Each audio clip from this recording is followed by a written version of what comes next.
Hi friends, welcome back to our channel. நம்ம சேனலை subscribe பண்ணாதவங்க சப்ஸ்கிரைப் பண்ணிக்கோங்க. மறக்காமல் லைக் பண்ணி சப்போர்ட் பண்ணுங்கள்.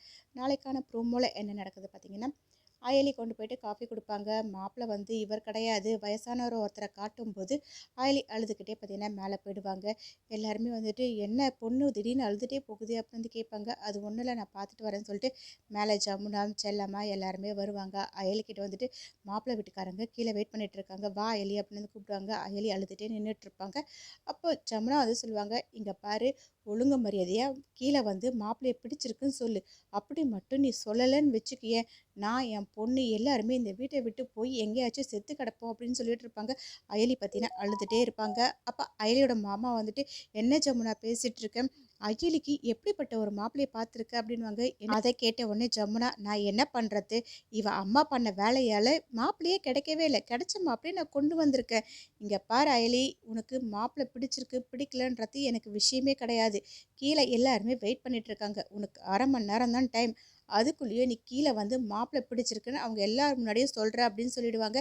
எல்லாருமே கீழே இறங்கி போவாங்க. பாட்டி வந்து அயலிக்கிட்டே, இவ சொல்கிற எதையுமே நீ கேட்க வேண்டிய அவசியம் இல்லை அயலி. உன்னோட வாழ்க்கை நல்லபடியாக இருக்கணும். அவங்க யார் என்ன வேணும்னாலும் பண்ணிக்கிட்டோம். அவங்க இந்த வீட்டை விட்டு போகட்டும், செத்தே கூட போகட்டும், அதை பற்றி எனக்கு கவலை இல்லை. நீ இவங்களுக்காக விட்டு கொடுத்து விட்டு கொடுத்து போயிட்டுருக்காத. உன்னோட வாழ்க்கை நல்லபடியாக இருக்கணும். தயவு செஞ்சு நல்லா யோசிச்சு ஒரு முடிவெடுன்னு சொல்லிட்டு அவங்களும் கீழே இறங்கி வந்துடுவாங்க. அதுலேயும் பார்த்தீங்கன்னா ஃபீல் பண்ணி அழுதுட்டு இருப்பாங்க. அதுக்குள்ளேயும் அங்கே போலீஸ் கால் பண்ணிவிட்டு, உங்களுக்கு சீக்ரெட்டான ஆப்ரேஷன் இருக்குது, சீக்கிரமாக நீயும் சிவாவும் கிளம்பி வாங்க அப்படின்னாங்க. அதை கேட்ட உடனே அயலி பார்த்தீங்கன்னா எதை பற்றியுமே யோசிக்காமல் அங்கேருந்து கிளம்பி போயிடுவாங்க. அதுக்குள்ளேயே இங்கே ஆண்டனி வில்லன் பார்த்தீங்கன்னா பொண்ணுங்க எல்லாரையுமே கடத்தி ஒரு இடத்துல கொண்டு போய் கட்டி போட்டு வச்சு அந்த பொண்ணுங்க எல்லாரையுமே வெளிநாட்டுக்கு அனுப்புறதுக்கான வேலை எல்லாமே பண்ணிட்டு இருப்பாங்க. அங்கே ஒருத்தருக்கு ஃபோன் பண்ணிட்டு, நீங்கள் கவலைப்படாதீங்க, பொண்ணுங்க எல்லாருமே லட்டு மாதிரி இருக்காங்க, ஒருத்தர் கூட எந்த ஒரு டேமேஜும் இல்லாமல் நல்லபடியாக வந்து சேருவாங்க அப்படின்னு சொல்லிட்டு இருப்பாங்க. இங்கே அதுக்குள்ளேயும் பார்த்தீங்கன்னா அந்த பிளேஸ்க்கு தான் அயலி சிவா அவங்க டீம் எல்லாருமே கையில் கன் எடுத்துகிட்டு வந்துட்டு இருப்பாங்க.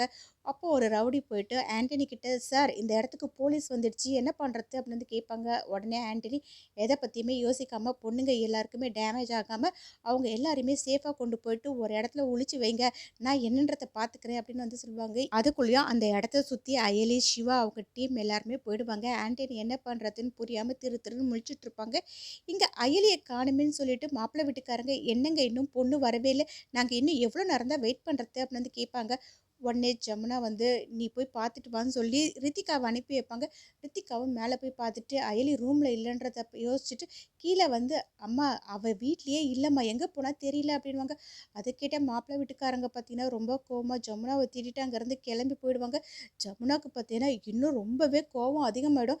எங்கே தான் போனான்னு தெரியல, இவள்கிட்ட எவ்வளோ நான் பேசிட்டு வந்தேன், நாங்கள் செத்து போவோம் சொல்லி கூட அவள் இப்படி ஒரு முடிவு எடுத்திருக்கானா, அவளை நான் சும்மாவே விட மாட்டேன்னு கோவமாக இருப்பாங்க.